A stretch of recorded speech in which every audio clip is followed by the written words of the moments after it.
This 5th of July edition of the MLB Gambling Podcast on the Sports Gambling Podcast Network is brought to you by Circa Sports. Circa Sports is back with their Circa Survivor and Circa Millions contests. $14 million up for grabs. Get all the details at circasports.com. Welcome, everybody, to the MLB Gambling Podcast on the Sports Gambling Podcast Network. My name is Malcolm Bamford, coming to you from Newcastle upon Tyne in the northeast of England. Today, it's the 4th of July. Happy July the 4th. Everyone, I think that's what you're meant to see. I don't know what it is or why you do it. It's probably something to do with us in the first place. But I hope you're all having a lovely time eating stuff and blowing stuff up. That's generally, I think, how it works. So, yeah, welcome to all of our American listeners. We've got some Canadians joined us as well. Christopher, Dylan, Svi already here. Joining our two co-hosts this evening. First up, Mr. Dylan Rockford. Dylan, happy July 4th. What's going on? Happy July 4th to everyone. Yeah, doing well. Enjoying some day baseball, some hot dogs. I didn't have as much as Joey Chestnut, though. Didn't bet the over. I just enjoyed it. I'm glad didn't get rained out. But other than that, I'm surprised you didn't come with a United States soccer jersey today.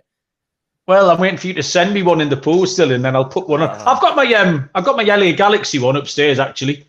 I should have worn that. I've got my Morocco top on tonight, which is of no significance to anyone. Yeah, I saw Joey Chestnut was undone by the weather, I think. The weather delay dried out the buns and the dogs, was my understanding of it. And then he came back out and said, let's get this fucking done or something. So he still took it down.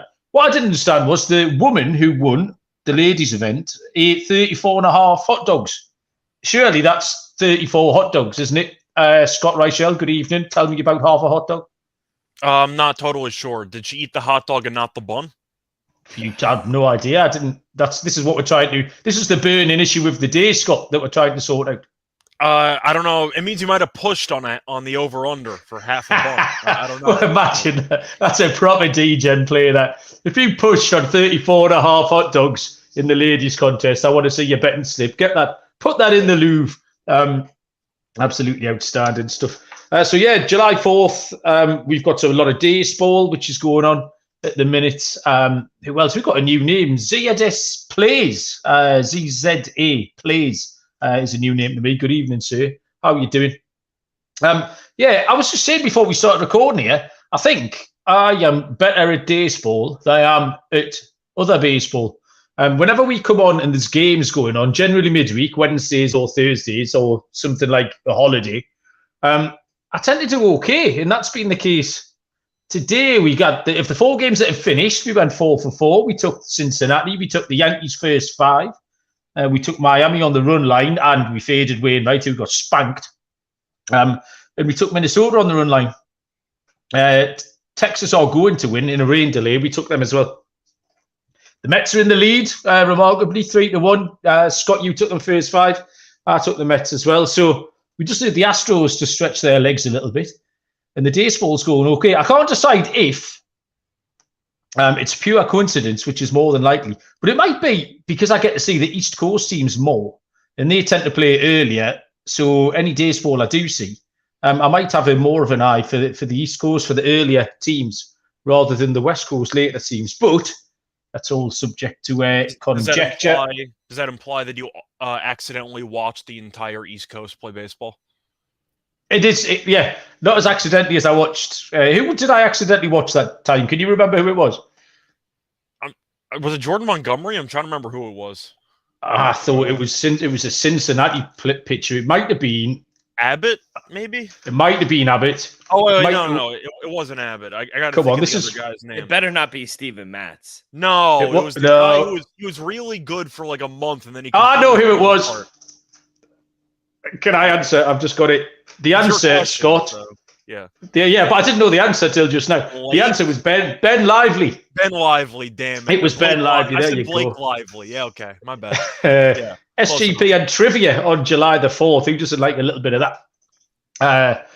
Right then. So what's happening tomorrow? Wednesday, July the 5th. We have 15 games. We have 10 on the board. We have 5 off the board. There's a lot of pitching shenanigans. We've had some injuries. We've had some IL moves. And obviously with games in play today, teams aren't sure what they're going to do with their pitches. But we got 10 games that we can fully handicap, and then the other stuff that we can give our leans on. We'll get stuck into that once you are made fully aware of the Circa Sports contests, the Circa Millions and the Circa Survivor, which are back again for 2023. $14 million in guaranteed prizes up for grabs. The Circa Millions, you make 5 NFL picks against the spread each week. And for the Circa Survivor contest, you just have to pick a different moneyline winner each NFL game week. Enter in Vegas. You can play from anywhere. Get a proxy. The boys know where to send you for that. And Sports Gambling Podcast team will be out there that last weekend in August. You need to go to circasports.com for all the details. That is circasports.com. Okay. Tomorrow starts with plenty baseball, or not plenty baseball, some baseball for me. 2:10 Eastern first pitch is the Colorado Rockies at the Houston Astros. We have Chase Anderson for Colorado and JP France for Houston. Plus 190 on the Rockies, minus 225 on Houston. Total of 9.5. Now, I wouldn't necessarily want to back France at minus 225. However, you put in the reason he is that price and Houston are that price is the presence of Chase Anderson. 0-3 on the year, 6.50 ERA, and he's just absolutely miles away from being anywhere near good enough. 6, 9, and 7 earned runs in his last 3 starts. The maximum of those was 3 2/3 inning pitched as well. Multi-walks, multi-home runs, and in those games, get this, Colorado lost 14-3, 25-1, and 14-6. That's 28 and 25. That's 53 runs in 3 games. They've given up when Chase Anderson started. JP France, for what it's worth, has put together a really, really nice sequence. Good length.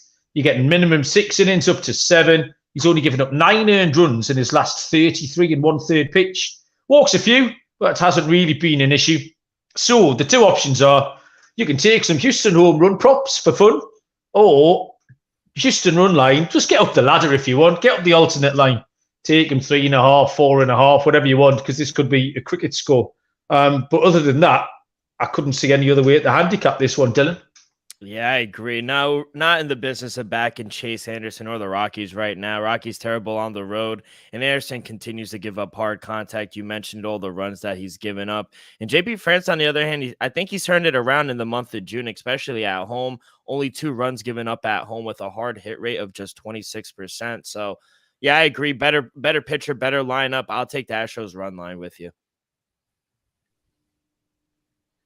Astros run line for Dylan, Scott.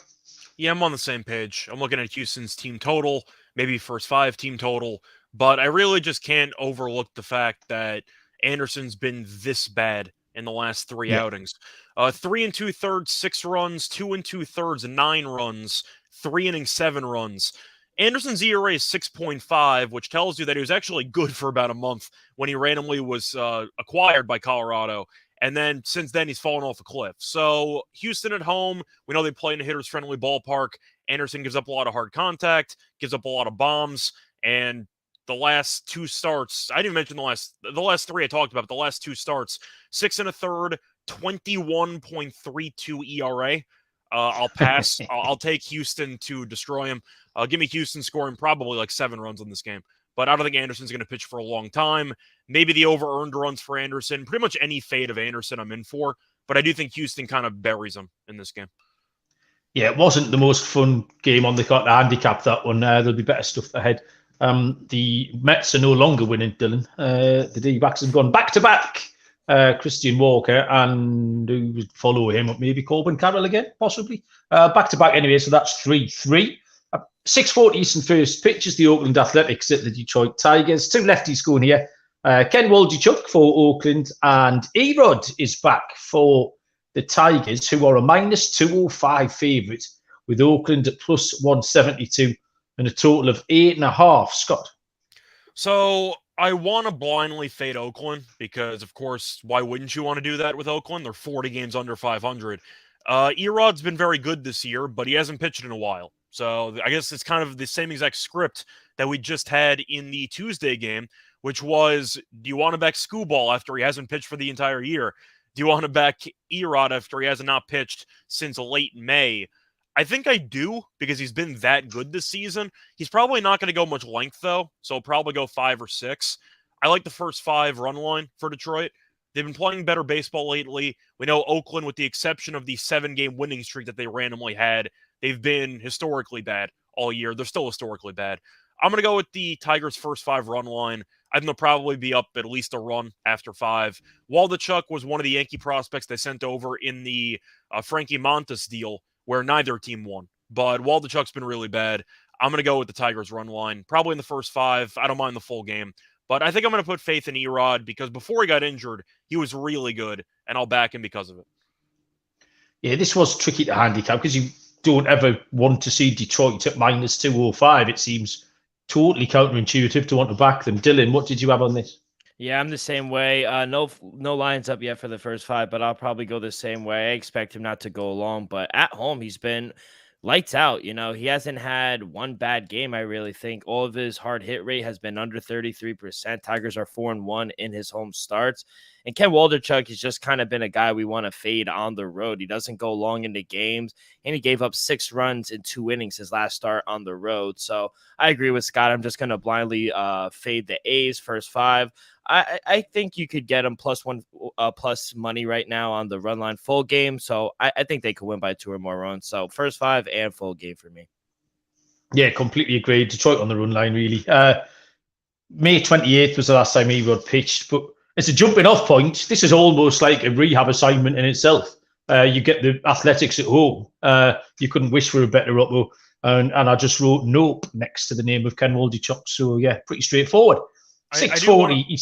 Yes, sorry, I do want to point out something quickly. I know I mentioned briefly on yesterday's show some of the odds involving the AL Central and how the Tigers were like 40-1 to win the division, and they're still within striking distance.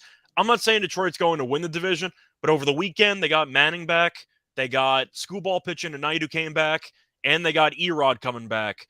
I'm not saying that they're going to once again actually win the division, but they did get 3 starters back in their rotation in the span of about a week. They might be a little bit undervalued. That's all I'm going to say. Yeah, I agree with you, actually. I was surprised I saw that Lorenzen was their all-star candidate. When they've got some players in there, like I'm surprised Torkelson and Green. And a little 2 or 3 week Javi Baez hot streak. And that could get you enough wins to make you more than competitive. 40-1, certainly worth the 5 or a 10. I'll try and get involved, I think, during the week in that one. I agree with you, Scott. 6:40 Eastern first pitch, the Philadelphia Phillies at the Tampa Bay Rays, part of the series, which is live at the moment. Philly lead Tampa 1-0. Tomorrow we have Taiwan Walker going for Philadelphia. Tampa Bay is TBD with that game ongoing. I reckon it's Yonny Chirinos, unless something happens today. But yeah, we've got no lines and no total on this. Dylan. Yeah, nothing to really say just because I don't have any lines. But Yanni Torres, last couple of games against Arizona, even against the Royals, a lot of hard hit rate. They did actually lose that series against the Mariners on the road, but coming back home, they are losing right now to the Phillies. But at home, Rays are a team I do want to back. Phillies, they're not a good road team this year, sitting around 2 games under 500. But yeah, depending on the price, I really want to back the Rays here. If I could get under maybe a 140, 145, I think that's a short price. So depending on what the number is, I'll probably be on the Rays some form or fashion. Okay, Scott. I actually disagree. I'm going to lean to Philly in the first 5 in this one. Walker has pulled the complete 180. He was complete fade material for the first month or so of the season, and he's kind of followed the same exact script as his teammate Ranger Suarez, because to go through the last couple starts that Walker's made, his last 6 starts, 36 innings pitched, a 1.5 ERA. He's allowed less than 2 runs in each of his last 5 starts. He's been good, just simply put. I feel like people aren't talking about it enough. You mentioned Chirinos' numbers recently have not been great. I'm going to go with the Phillies' first 5. I think that Suarez and Walker have kind of turned over a new leaf. Suarez, I know, got shelled against the Nationals over the weekend, but I do think, once again, with Walker's recent success, I'm going to back him. I think it's a pretty good line. I'll take the plus money in the first 5. What price do you think they might be here, Scott? Or Dylan, did you make a price at all? No, I didn't, just because I didn't have Yani Chirios there. But if I did, probably raise -150, -155. Okay. Just frantically, I was saying before we started, I was struggling to find a dog tonight. But I like Philly. I'm 100% with Scott. You can't argue with those Taiwan Walker figures at all. And Chirinos has that one outlier bad start, but he does play a dangerous game. I can't remember which pitcher Scott was talking about last night. He was talking about somebody sailing close to the wind, and Chirinos is a little bit like that. He just give up walks, he gives up homers, he can give up hard contact. He sails quite close to the wind. I think Philly were a good spot here. And say Walker's numbers are absolutely outstanding. So I'm going to take a punt on the underdog. I will take Philadelphia. Next is a 6:40 Eastern first pitch. It's more off the board stuff, unfortunately. It's the St. Louis Cardinals at the Miami Marlins. No pitcher to be seen for St. Louis. And Brian Hoeing goes for Miami. No lines at all. Brian Hoeing, I backed him last week. You all laughed. I was bullish. Atlanta scored about 47 runs in the first inning off him. However, the decision I've got here is, do I put a line through that performance because it's Atlanta? And I'm kind of quite happy to. He's got a 3.72 ERA, and his last two road starts were really good. St. Louis aren't Atlanta, is another salient point of mine. So I'd be happy to take Miami again in this spot. I mean, Miami absolutely duffed them up today, 15-2. No St. Louis pitcher, but whatever. I mean, Miami are never going to be a very, very prohibitive favourite with Hoeing on the mound. Depending on who goes for St. Louis, but I'd be happy to take another punt on Hoeing here, Scott. Yeah, I'm with you on this one. Kind of the same exact read. I don't think that Hoeing's that bad. I just didn't want to step in front of a freight train with Atlanta, and the Cardinals are a mess. I feel like even though the Cardinals are undecided with the starting pitcher, does it really matter? Like, I'm trying to think of what the Cardinals' options are at starting pitcher. Unless they bring back prime Chris Carpenter, I don't think they'll be able to actually bring up a star pitcher to actually perform well. I had the Marlins as my lock on Tuesday. They won 15-2. So they've been doing well for me. Miami's a good home team. Cardinals are bad on the road. They're just a bad team. I've been saying for months at this point, I'm waiting for Marmol to get fired. This team isn't close to anything. They're not close to turning it around. And I know that money came in on Miami today, where they closed at like 170, 180. But they opened up at 150 with Luzardo against Wainwright. That still felt way too low. I just feel like Miami is going to keep being disrespected because the odds makers have constantly overpriced St. Louis for the entire season, and they're not any good. So I think if Miami is going to be sitting probably around 130, 140, if I had to guess, it's too cheap. I'm going to take Miami. Yeah, I mean, at the risk of flogging a dead horse as well, we've brought up a couple of times Miami's home figures, which are now 26-16. But then that mad stat, which if you take out the 1-8 that they are against Atlanta, against the rest of MLB, they are now 48-28. They are right up there against every other team in the league, apart from the Braves, who've perpetually spanked them so far this season. Dylan.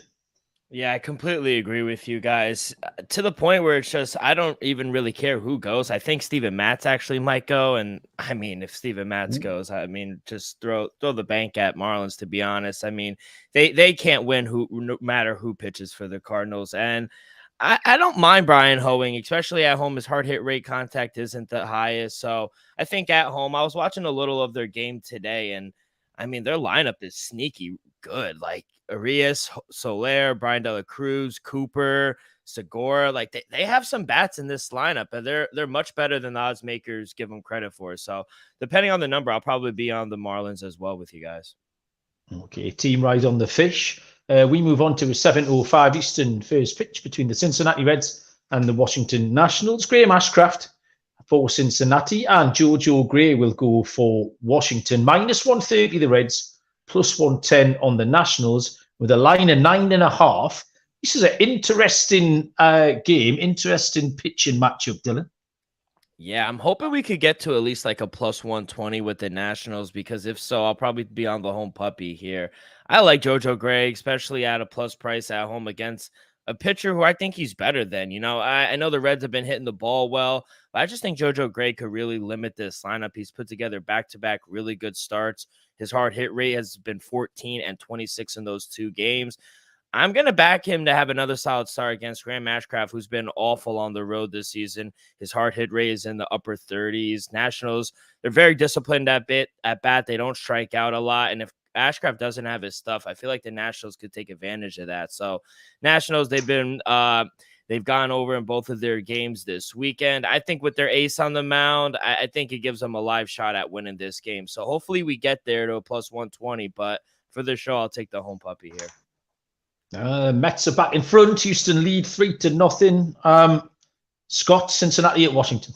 Yeah, for this one, Cincinnati's the better team. It's not even close. So it is kind of tempting to lean that way. But I do acknowledge that Gray's the better starting pitcher. I actually kind of like the first 5 under in this game, which should be probably available at around 5, if I had to guess, because the full game total's at 9.5.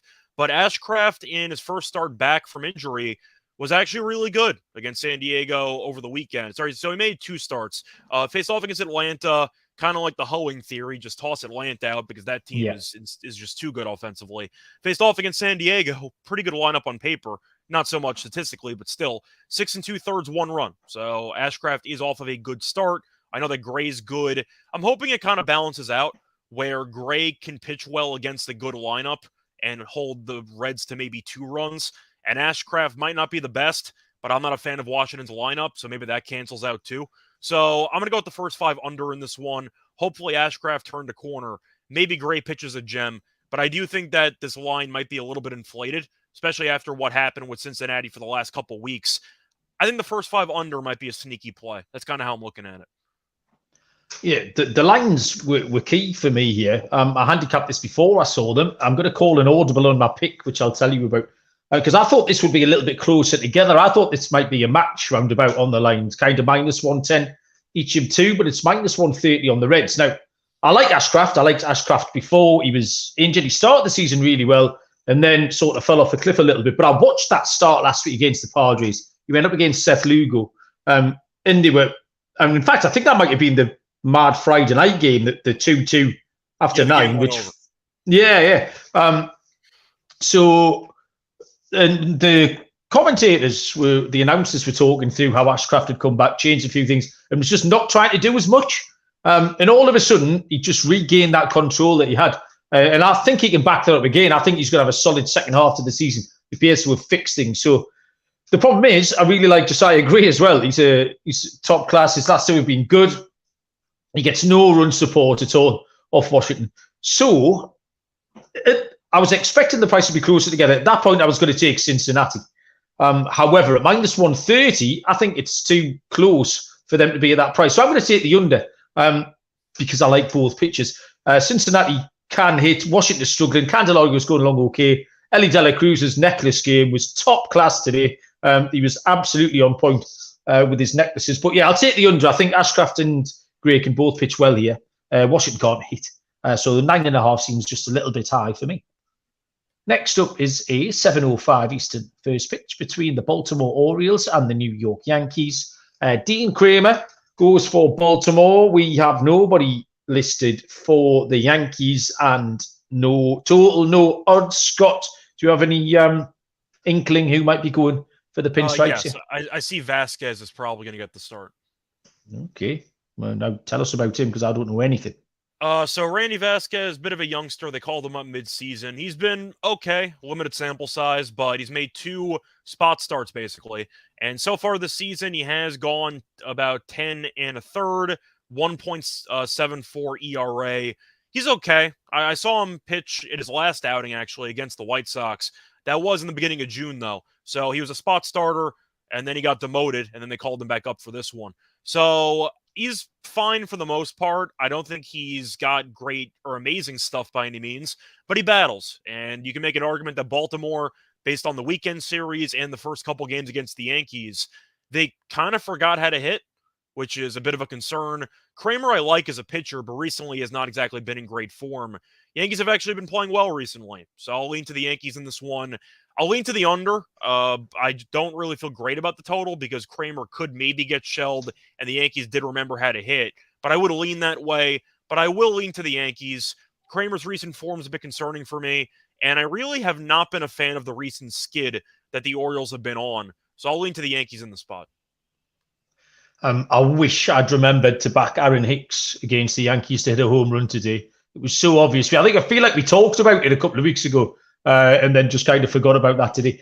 But I've been trying to fade Baltimore all season. And then I think like last Thursday or Friday, I made a grand announcement that I was stopping fading them because they won me round. And since then, they can't win. So I was either right or I was wrong twice. I don't know, whichever way you want to take it.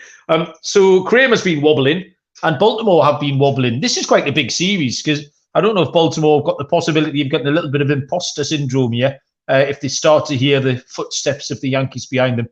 As far as the bet goes on this, I've got absolutely nothing because I knew nothing of Vasquez's presence. But yeah, I do think Baltimore and Kramer haven't been great, and Yankees have found their feet a little bit at home in this little homestand. So I would lean the Yankees, but yeah, they'll probably be a backable price as well.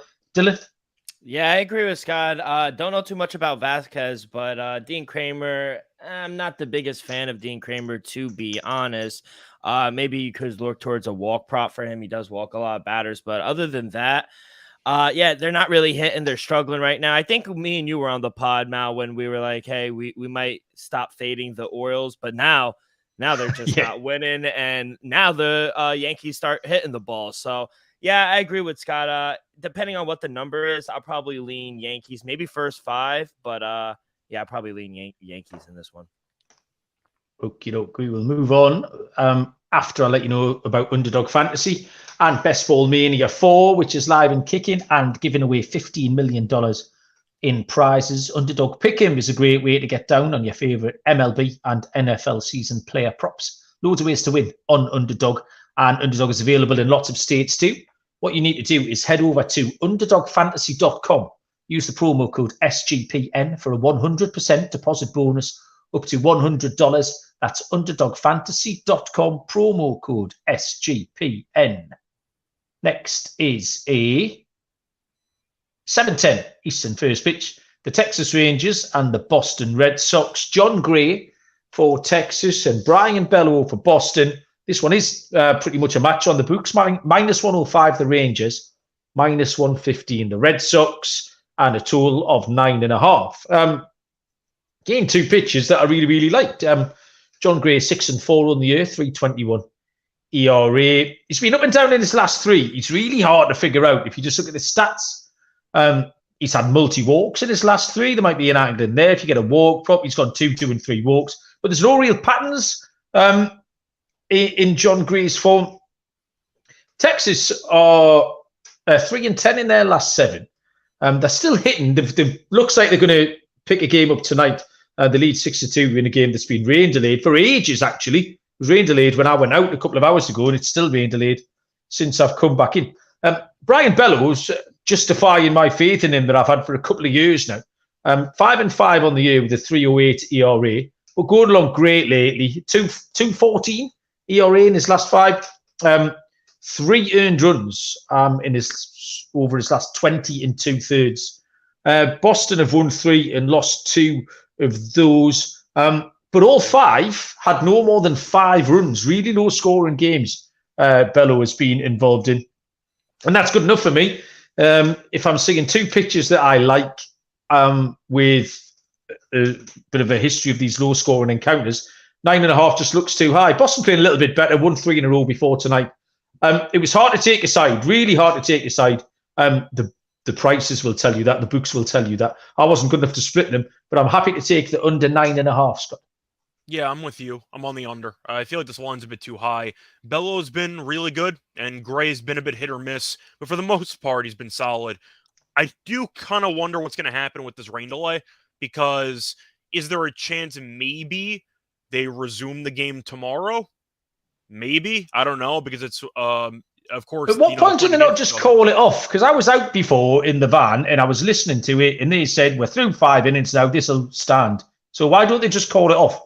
That's a good point, but I'm saying if in theory they don't and they decide to resume it because Boston's within striking distance or whatever, then maybe they might have to use some relievers in the end of the first game. So I don't know if that's going to affect the availability of some of the guys in the bullpen for game 2. We'll see what happens. But I do think for this game, I'm going to lean to the under anyway.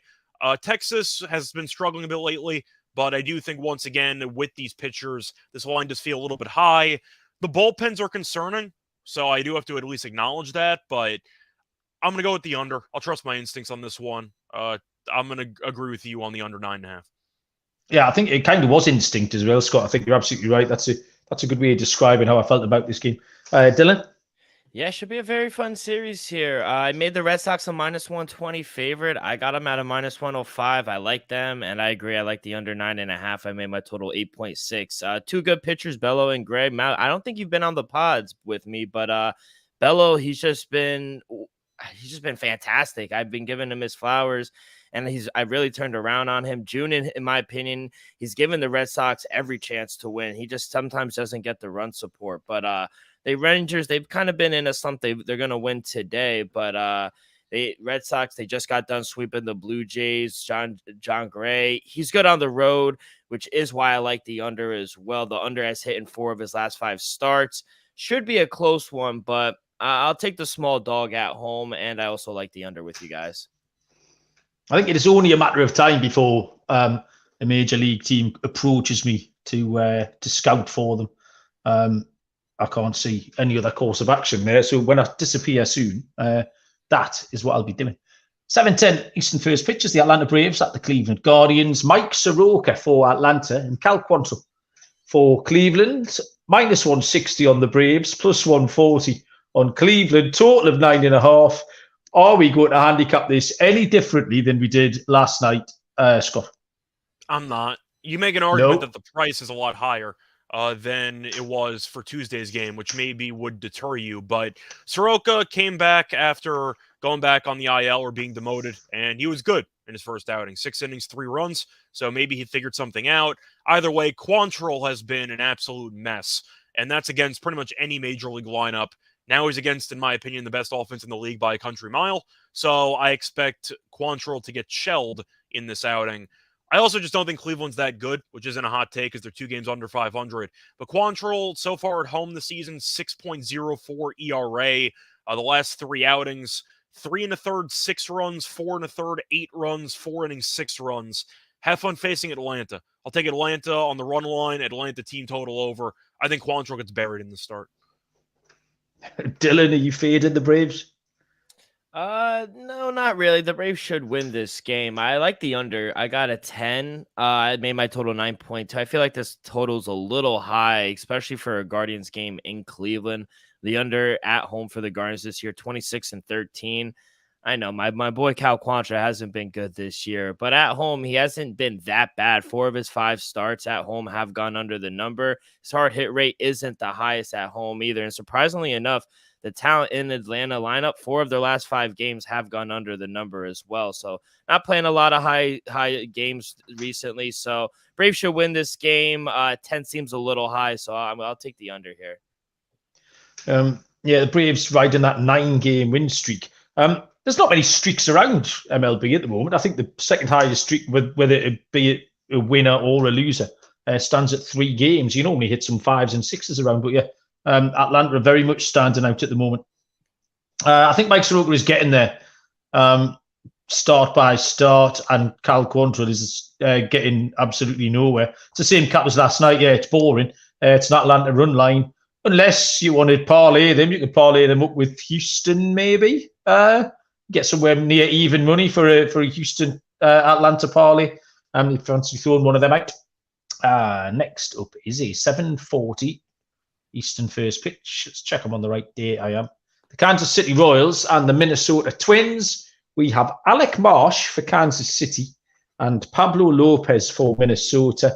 +205 on Kansas, -245 on the Twins, and a total of 8.5. Dylan. Yeah, such an ugly game to bet on. I really don't want to lay over $2 with the Twins. And I need a much better price to take a shot here with the Royals. Total at 8 seems about right. Maybe look to Twins first 5 -1/2, depending on the opening number. But Either that, Twins team total over. That's kind of how I'd play this game. Alex Marsh, in his first start of the season, got rocked. Didn't even last 5 innings. Hopefully the Twins will be able to get to him. They got 9 runs today, so could be a little revenge spot as well for Pablo Lopez too, because last time he faced the Royals this season, they hit him pretty well, and the Twins were able to get the win. But if Pablo Lopez is in control of this game, he should get ground balls. Twins should be able to win this game comfortably. So I'll eliminate the bullpens. I'll probably, depending on the number, take Twins first 5 in this one. The Mets have absolutely stitched you up there, Scott, in your Mets first 5. They've walked in the tying run with 2 outs in the bottom of the 5th. So there's a little bad beat to add to the list.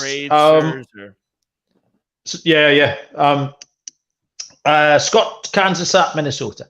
Yeah, well, the first thing is that it was the first 5 money line. So in theory, it could be a push, but we'll see. Okay. Then again, I had Senga pitching, so, that whole handicap went out the window anyway. But yes, for this matchup in itself, I feel like Minnesota's going to win this series, going to sweep the series, so I am going to go with Minnesota, but it's really tough to find a bet that I actually like because Lopez has really not been good at home this season. 5.94 ERA. He's faced Kansas City twice, and overall he's 2-0. Problem is his ERA is 4.76.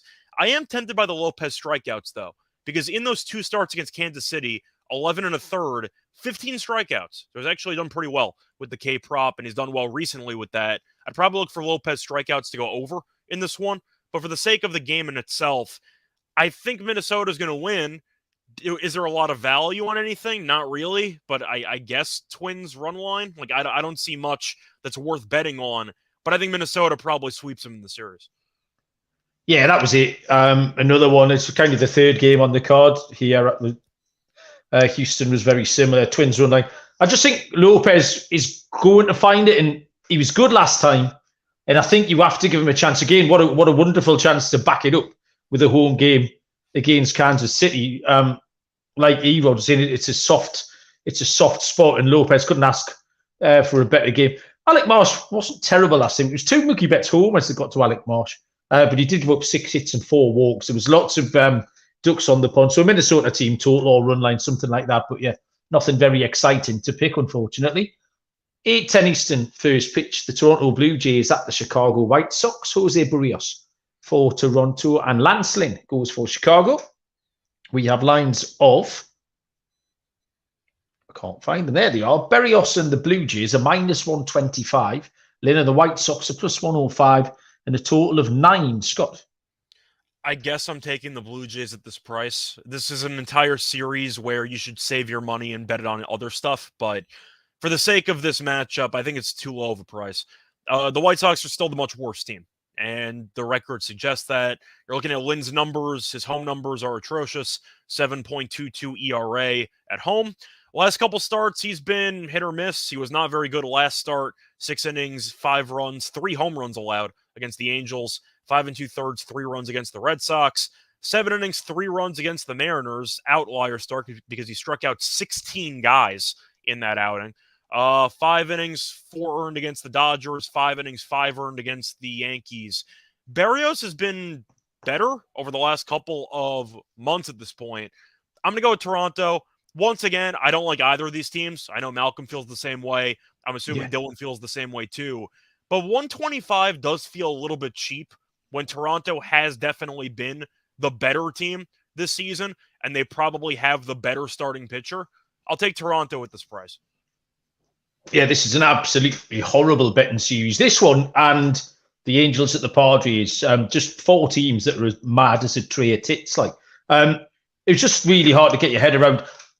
Toronto sort of befuddled me a little bit as well, because I can't remember them ever winning. And then I think I saw today that since the start of June, they've got the 2nd best record in the AL, tied with Cleveland, who never win either. So it's weird how baseball can kind of trick you into these things. I'm out on Berrios and I'm out on Toronto. And then Lance Lynn's last 5 starts have gone for 5, 3, 3, 4, and 5 earned runs. I just got to take the over on the 9 and hope some of these talented players can put bat to ball against these underwhelming pitchers would be my read of it. Dylan? Yeah, I agree with Scott here. I'm going to take the Blue Jays. I got him at a -115. Still like him at a -120. I made him a -135 favorite.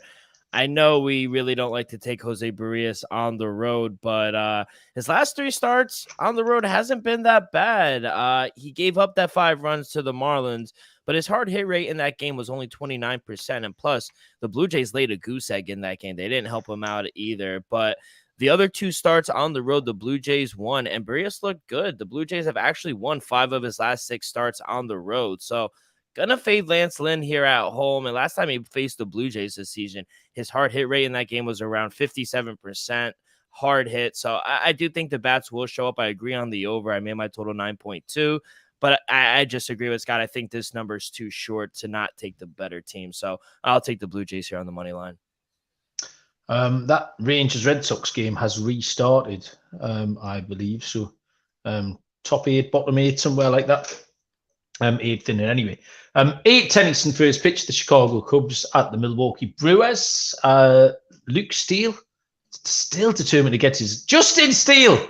I was just about to say I'm determined to get his name wrong after I'd got his name wrong. Absolute blind spot. Justin Steele, listener of the show, my mate, on pitch last week. Left-handed pitcher, goes for the Cubs. And Adrian Hauser goes for the Brewers. Minus 150 behind Justin Steele in Chicago. Plus 130 on the Brewers with Hauser. Total of 8.5. Steele, 9-2 on the year, 2.43 ERA. He pitches great, and Chicago win. It's pretty straightforward. 2.68 road ERA, so no problems there.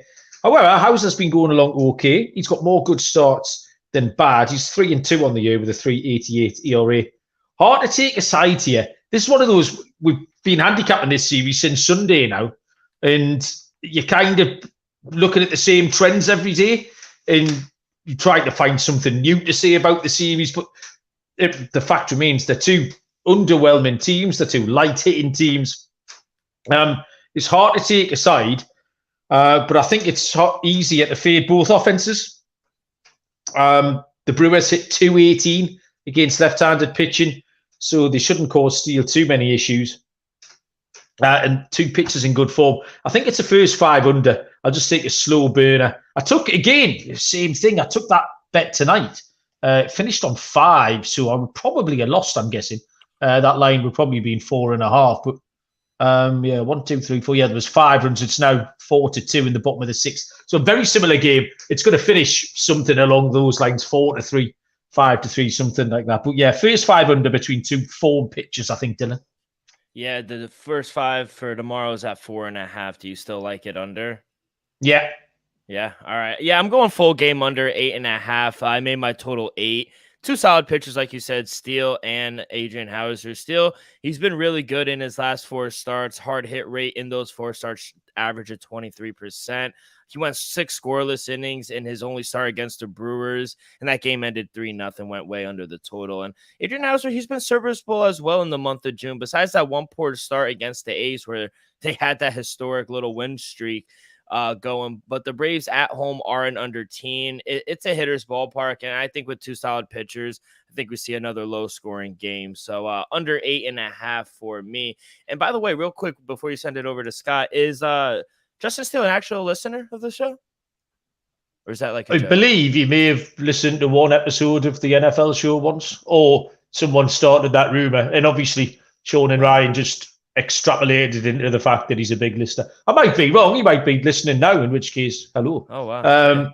But yeah, that's my reading. Scott might know a bit more on that. Yeah, for me on this one, I'm just going to go with the first 5 under as well. A team ride there. Malcolm, good news, though. The total in today's game was 9.5. So you probably pushed your first 5 under. Game. Perfect. Happy days. Yeah, there we go. But for this one, I'm going to go with the first 5 under at 4.5. I'm really not scared off by it. Steele, we know, has been really good. You also didn't mention the most important factor, which is Milwaukee cannot hit left-handed pitching. So I expect Milwaukee to struggle in this game offensively. Hauser's had a really weird type of stretch where he was pitching very well in the rotation. Then he struggled against the Athletics, 4 innings, 5 earned runs. Then he had about 9 or 10 days off, pitched 4 innings. Then he pitched again 1 inning on Friday. I don't know why he pitched 1 inning.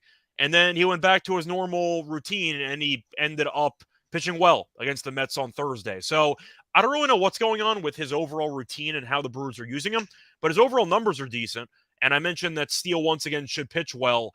I really don't want to lay 155 with the Cubs. I'm just really not interested in that price. So I'm going to go with the first 5 under. I think you'll probably see a lower scoring game. Even the game today, you had 3 runs in the 5th inning. So you ended up having a game that was very low scoring early on. Then both offenses kind of woke up there in the last inning. I'm going to go with the first 5 under. I see a 2-1 type game going into the later innings. I like the under in the full game too, but I'll go with the first 5. Captain Tino pointing out that Houser's going along with a whip of 1.5, which is going to catch up to you sooner rather than later. So, yeah, I agree with that. The Cubs, part of the reason the Cubs are favoured in that spot. 8:40 Eastern first pitch is the LA Angels at the San Diego Padres. Left-handed pitcher, Patrick Sandoval for the Angels. And Seth Lugo has been confirmed, wasn't confirmed when we started the show, it is now confirmed as the San Diego pitcher. Don't know if that means there's any lines. I haven't seen any. But Dylan, you can have a quick look, but any lines on this and then your thoughts on the Angels at the Padres, please? Yeah, I didn't see Seth Lugo going, but I don't know. Depending on what the number is, I really don't want to back the Padres at this point, or Seth Lugo for that matter. He has been going all right. At home, he does give up a little more contact than on the road. But Angels, Mike Trout on the 10-day DL. Sucks. He might miss the All-Star game, which it always seems to happen. But yeah. Well, I've got an update on that. 6 to 8 weeks is out. Really? Yeah. Well, he has a fracture. He fractured something, so yeah, he'll be out for a while. Ooh, well, yeah. But I still think this offense for the Angels, they're playing better right now. I know the Padres won last night 10-3, but Angels, they're a much better team in my opinion. I'm not in the business of really backing Sandoval, but if we could get a nice plus price, because I do expect the Padres to be the favorite at home, if we could get a nice plus 130, plus 140, I'll probably take a swing here with the Angels. But since there's no real numbers, I really don't have anything here. Yeah, there's still no lines. I've just checked, so I've got nothing much. Again, we just talked about the Blue Jays and the White Sox. Everybody involved in this is unreliable.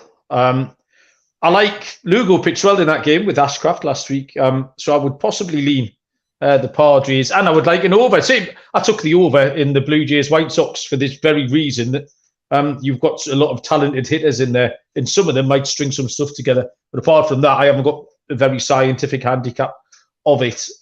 Scott? Yeah, I'm going to go with San Diego. Once again, I'm not sure what the price is, so I'll say that with some strings attached there, but I'll lean to San Diego. With Trout out of the lineup, I'm just concerned about the overall depth that this lineup actually has. Moniak I like. Ohtani's great. I know Rendon's actually healthy for once, but for the most part, that's kind of it. They called up Joe Adell. Good luck with that one. What is it, like the 5th time they've tried calling him up and it hasn't really worked out? But I do think the Padres, maybe it's just the fact that they have a certain amount of swagger to them, which doesn't make any sense because this team isn't very good, and Soto's trash-talking Ohtani. I don't know what the point is, but, we'll see how that goes. Either way, I think San Diego could be on the verge of potentially making, I don't want to say a decent run, but I think they might be able to perform better throughout the next couple of weeks. They have a healthy team. Tatis maybe is motivated for being snubbed from the All-Star. We'll see what happens, but Sandoval I just really don't like. And after a pretty good start to the year, he's been really bad, and he's giving up a lot of contact. Against the White Sox last start, 5 innings, 8 hits, 7 runs. 5 innings, 3 runs against the Rockies, but he gave up 10 hits in that one. He was very good against Kansas City. Start before that, though, 5 innings, 10 hits, 5 earned against Seattle. 3 1/3, 7 hits, 5 earned against the Astros. I think Lugo's in better form, so I'll go with the Padres in this one. I'm mostly fading the Angels without Ohtani, though, because Ohtani and Trout, without Trout in the lineup, those two really covered up so many holes that this team actually had. And now with Trout being out, I think the Angels are going to fall back down like they always do. So I'll go with the Padres in this one. 9:05 Eastern first pitch. The Seattle Mariners at the San Francisco Giants. We did have Bryce Miller listed, but Scott informed me that he's just gone to the IL with a blister. So nobody listed now for Seattle. And Alex Cobb will go for the Giants. No lines on this, unfortunately. Alex Cobb, he's been pretty consistent. You get a short start with a few earned runs out of him. Again, hard to take aside. Seattle have been better. They've won 3 in a row. They lead tonight, actually. They lead 3-0 at the end of the 5th inning. So Seattle are going along okay. Like I said, won 3 in a row. Potentially going to make that 4 in a row tonight. But no pitcher. It's hard to take aside. I thought Cobb was vulnerable. I thought he could contribute some runs. I've got a first 5 over, but nothing without a pitcher, unfortunately. It's one of these truncated cards with the day baseball and Miller going to the IL. So, Dylan, do you see anyone else listed for Seattle at all? No, I think I did see for a sec Darren McLaurin. It's a AAA guy for the Mariners, but other than that, he has a 6.75 ERA though in AAA. So I don't know if that's really who I want to back. Alex Cobb has been okay, not another really guy I really want to back either. Probably a stay away game, but depending on the price, might see myself on the Giants here if we could get a short number. Okay, Scott. It's really tough once again because you don't know who's pitching and you don't have lines. I do like how Seattle's played for the last couple of days, and the Giants seem to be on the verge of a potential slump because they've lost 3 straight and they're on the verge of losing 4 straight. So we'll see what happens. But Cobb's been good, and the Giants actually win when he pitches. The Giants are 4-0 in his last 4 starts.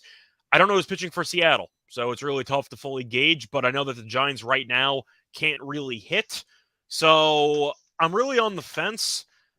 I'm really not sure for this game because I kind of need to see a line for it. But I guess I'm leaning Cobb, maybe first 5 if you do think that the Mariners use that underwhelming AAA guy. So we'll see what happens. But to go through Cobb's numbers, though, he's been solid in general, but he's been really, really good at home. 37 2/3 innings pitched, a 1.43 ERA. He's a ground ball pitcher, so he keeps the ball in the ballpark. And we know Seattle also strikes out a lot. I can see Seattle really struggling offensively in this game because of how Cobb pitches. So maybe I wouldn't mind a Seattle team total under in this game and ignore Seattle's pitching entirely. I think I'm probably going to lean that way. I think that Cobb's been pitching well, and I do like the fact that he's able to keep the ball in the ballpark. It's in a friendly, pitcher's-friendly ballpark, so I do think that you should see a lower-scoring game on principle. Give me Seattle team total under in this one. Captain Insane was just called you the brains of the group there, which I think says more about us than you actually, Scott. The numbers on San Francisco was that we gave out yesterday was a 197 batting average in the last 7 games, and you can add to that 4 hits over 6 innings tonight against Seattle. The penultimate game on the show this evening is all the way to the top. It is a 9:40 Eastern first pitch between the New York Mets and the Arizona Diamondbacks. Kodai Senga goes again for the New York Mets. And left-handed pitcher Tommy Henry goes for Arizona. Minus 125 on the Mets, plus 105 on the D-backs. Total at 9.5. Scott, you handicapped this game last night with Senga on the mound. How's he going to go tomorrow against Tommy Henry? I think he'll be okay. Diamondbacks, of course, have a good offense, and Carroll back in the lineup homered on Tuesday, so he's in good form. Henry's record is good. He's at 5-1, which is another one of those pitchers where you look at his numbers, and they're not terrible, but you vaguely remember him not being a good pitcher. You know what I mean? But his last 3 starts, he's been good. 5 2/3, 1 run, 6 2/3, 1 run, 6 innings, 2 runs. So he's actually been in decent form lately. Senga's been fine. He walks a ton of guys, though, which is a serious problem. So we'll see how that goes. But I'm going to lean to Arizona. I'm not sure if it's going to be a great price for the Diamondbacks here. But I do think, once again, when you're looking at the Mets being around minus 120, it does seem a little bit odd that the Mets are favored in this spot, despite being 9 games under on the road. Potentially 10 under. We'll see how they do at the end of this game.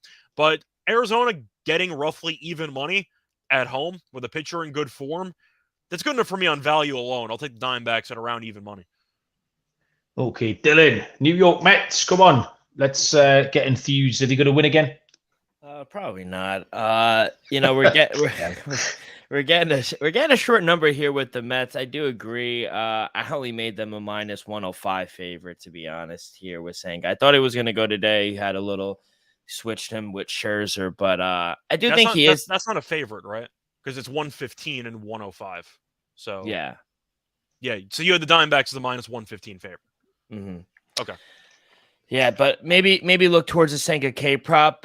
Maybe I saw it today before he got scratched, maybe around 5.5.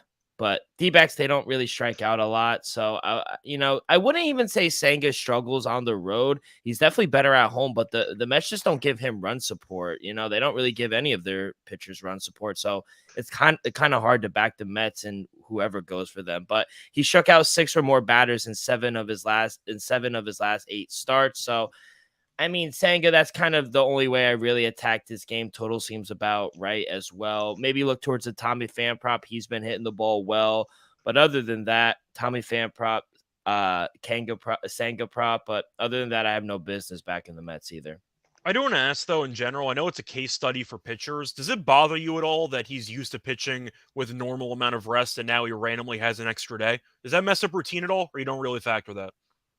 I don't think so. Some pitchers, some old school pitchers, they like going every 5 days, but he's new into the league sometime. And I really don't like how they messed it up. Usually you go every 5 days or every 6 days, but then they kind of went in between it and said, you know what, now we're going to give you an extra day. So I really don't like it, but some pitchers, they don't mind it. It doesn't really go into my handicapping much. I think don't they pitch once a week in Japan? Isn't that the standard rotation, I think? Yeah, it does, but I know Japan's been very liberal in the past on 3 days rest and just throwing starters out there. I think Tanaka pitched on 1 day's rest one time back in the day. So I think they usually have like once a week, but Japan can be very, very, I'd say, radical with their overall rest days for pitchers. Those crazy kids. Yeah. I did fancy yesterday, or said yesterday, that I was going to give the Mets a chance to put a little run together, and I still think they might. I don't want to back them in this situation just because Tommy Henry's been going really well. They win his starts. Arizona win his starts, 5 in a row, in fact. He's only given up 4 earned runs in his last 3. So I think it can go okay. I think Senga can go okay. The 9.5 might just be that half point too many. And we can cash a cheeky under tomorrow in this one. The final game on the card, we can pick. It is the 10:10 Eastern Cowboy time. First pitch between the Pittsburgh Pirates and the LA Dodgers. Osvaldo, did we go with Bido or Bido last week? Can't remember. Goes for Pittsburgh, and Bobby Miller for the LA Dodgers. Plus 210 on the Pirates, minus 250 on the Dodgers. Total is set at 9. And just before you start this one, Scott, Pittsburgh are plus 2 something tonight. We priced them up at about plus 160 to win this Tuesday game. So, yeah, fill your boots on Pirates tonight. But how are they going to go tomorrow behind Bido? Yeah, I thought they'd be around 180 for the Tuesday game. And it turns out they're like plus 200. Yeah. I'm actually going to take a spin with Pittsburgh here. Give me Pittsburgh money line. Let's have some fun. I think that at the end of the day, even though the Dodgers are the better team, and once again, they should beat Pittsburgh, I think Pittsburgh's been in good enough form where they should not be getting north of $2. And you're looking at Bobby Miller, who has good numbers in general, 4-1 record, 4.23 ERA, which is okay, but his home numbers are really not good. He's got a 5.82 ERA at home in 21 2/3. He's giving up over a hit per out, so he's giving up 22 hits at home in 21 2/3. But once again, I do think that when you're looking at where I think the value lies, I really don't want to lay 250 with a pitcher who has an ERA north of 5 at home. Pittsburgh's been okay lately. They're not a good team, but even bad teams have decent stretches. Shout out to Oakland for winning 7 straight. But I'm going to go with Pittsburgh money line here. This price feels a bit too high. I'll go swinging for the fences on this one. Yeah, I'm going to back you up here. Pittsburgh will either win tonight, the Tuesday game, or they'll win this game tomorrow. Could even win both, and if they win one of the two, there's a little bit of profit in there for us. I don't mind Bido. And Miller, 3, 6, and 7 earned runs in his last 3. I quite like the over. I think both teams could score here. But yeah, Pittsburgh are very much live in this one, just as they are in the first game of the series, which goes off in a couple of hours. So I'll take Pittsburgh again, Dylan. Yeah, tough one to handicap, or to just get value in it. I do lean over. I like the over 9. I made my total 9.4. Dodgers swinging the bat well as of late. Besides that one game, they kind of laid a dud in against the Royals. They've been able to score 4 or more runs in 8 of their last 9 games. The over is 7-3 in their last 10 games. And even the Pirates, they've been able to score 3 or 5 runs in this past week. So I agree. I don't think the Dodgers should be a -250, -240 favorite. I think the Pirates are alive here, but I think we see a high scoring game here. We got winds blowing out tomorrow night as well. So I think we see a higher scoring game. Give me the over. Okie doke. Well done. So, ladies and gentlemen, boys and girls, 15 games in the books, handicapped as much as we could possibly in the face of a lot of TBD pitches and OTB games. Scott, we will let you lead us off with your July the 4th for July the 5th lock and dog, please. All right. So for the lock, unfortunately, I don't think I can actually take the Marlins because I don't have a line, but I do like the Marlins tomorrow, for the record. But to look at what I'm actually going to take for the lock and dog, I think to start off with, I am going to go with that first 5 under in the. Do I want to do that actually? You know what? Yeah, I am going to do that. I'm going to go with the first 5 under in that Reds and Nationals game. Might sound like a bit of a hot take because I know that, once again, Cincinnati's offense has been very solid. I think Ashcraft might have found something, and I think that he performed well last start. Maybe that carries over. I do like Gray as a pitcher. You're probably looking at a first 5 of around 5 since the total's at 9.5. So you have a push draw in there, but I'm going to go with the first 5 under. I'll trust my instincts there. I think these pitchers are actually pretty solid, and I do think that as a result, this line does feel a little bit high. Give me the first 5 under in that Reds and Nationals game. And for my dog, I really wish I had a price on the. Do we have the Astros run line available? Is that at even money? Is that minus? Probably minus, right? Right now, it's at -110. Damn it. Okay. That would have been my backup lock, I guess. But you know what? Let's just have some fun with that game. Give me the Astros -2.5. I think they bury Colorado. I just think that when you're looking at Anderson's recent form, he might give up 7 runs again in the first 5 innings. Houston is once again winning pretty easily in this game. They're up 4-0 on Tuesday. I'm not shocked. Colorado, once again, really bad on the road, year in, year out. They can't pitch, and Anderson's been a gas can. I don't think he's going to be on the team for that much longer. He's been that bad. So give me the Astros -2.5 as my dog.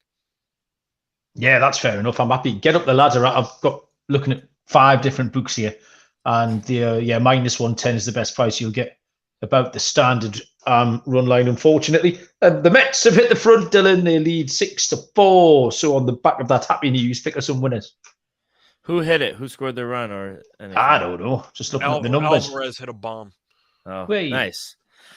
So lock, I'm going to go to the Rangers and Red Sox game. I'm going to take the under 9.5. I just think it's way too big. I set my total at 8.6. Like I said, really turned it around with Bello. I think he's a really good pitcher, and they just got to give him a little run support. I think they do against Gray, but Gray's also been good. I think this game finishes around 4-2, maybe a 4-1 type game. Give me the under there. And for my dog, was going to take Pittsburgh at 2-1, but I do like the Nationals. Little home puppy here. I'm going to get in front of this Reds train, but I just think JoJo Gray, I think he'll be able to limit the Reds lineup. So I'll take Josiah Gray and the Nationals here at +115.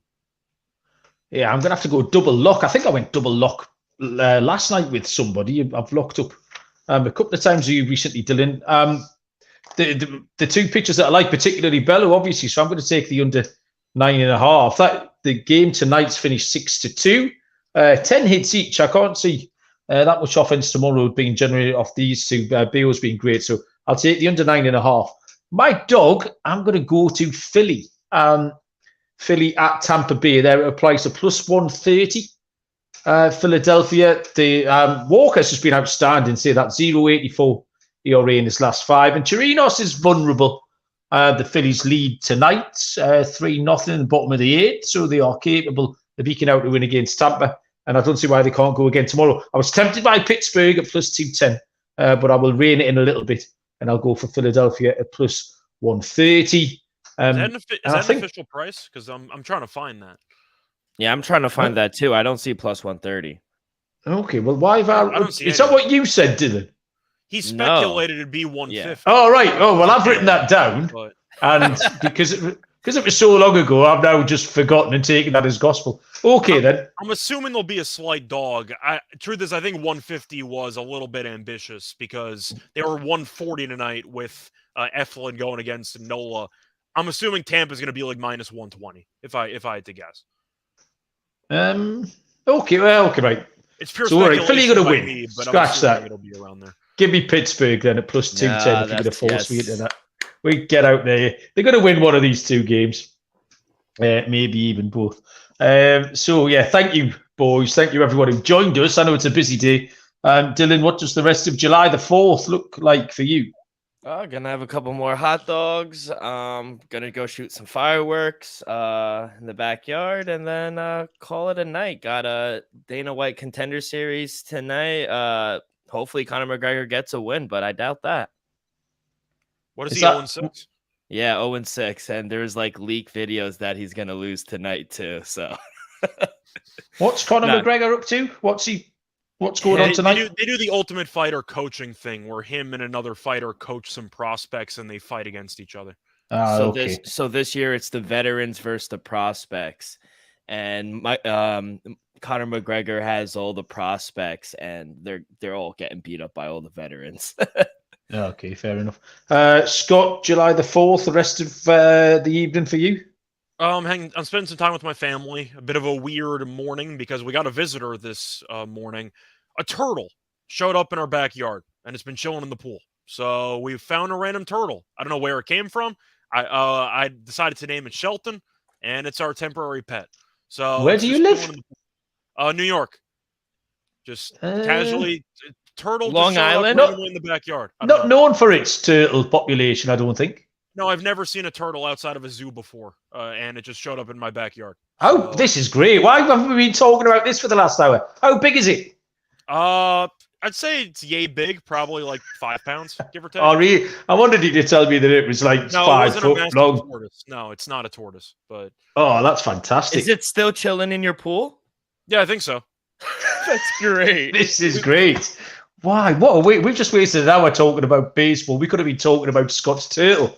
Oh, holy shit. Send me a photo. Put a photo in Slack I or have a Discord. photo. I can send it to you. So yeah, it's fine. Yeah, or Twitter it out. Well, that's absolutely made my night. I'm going to go and watch the bottom couple of innings in the Phillies Rays and have a little cup of tea and go to bed because it's nearly midnight. Thanks, everyone. I hope everyone's had a great 4th of July. Spent it how you would have wished to. Thank you, Dylan and Scott. We'll be back tomorrow in some iteration or other. Until then, we'll see you down the road. Cheers.